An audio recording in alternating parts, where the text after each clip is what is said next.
ধন্যবাদ মাননীয় স্পিকার আপনাকে। আমরা ইতিমধ্যে সংসদে মহান সংসদে 133টি অধ্যাদেশ উপস্থাপন করেছি। ইতিমধ্যে প্রথম অধিবেশনেই প্রথম বৈঠকেই একটি বিশেষ কমিটি গঠন করা হয়েছে।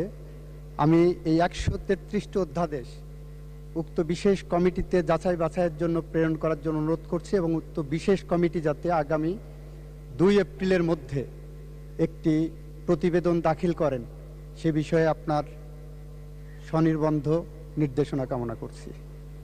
ধন্যবাদ মাননীয় স্পিকার। ধন্যবাদ মাননীয় আইনমন্ত্রী।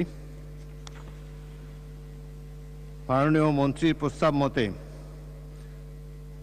সংসদে উত্থাপিত 133টি অধ্যাদেশ বিশেষ কমিটিতে প্রেরণের জন্য প্রস্তাবটি আমি ভোটে দিচ্ছি। সংসদের সামনে প্রশ্ন।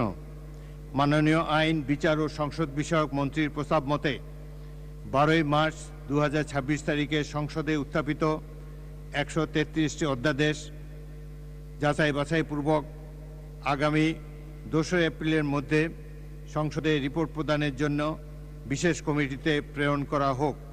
যারা এই প্রস্তাবের পক্ষে আছেন তারা হা বলুন, যারা এই প্রস্তাবের বিপক্ষে আছে তারা না বলুন। আমার মনে হয় হা জয়যুক্ত হয়েছে, হা জয়যুক্ত হয়েছে, হা জয়যুক্ত হয়েছে। অতএব 133টি অধ্যাদেশ যাচাই বাছাইপূর্বক আগামী 2 এপ্রিল তারিখের মধ্যে সংসদে রিপোর্ট প্রদানের জন্য বিশেষ কমিটিতে প্রেরণ করা হলো।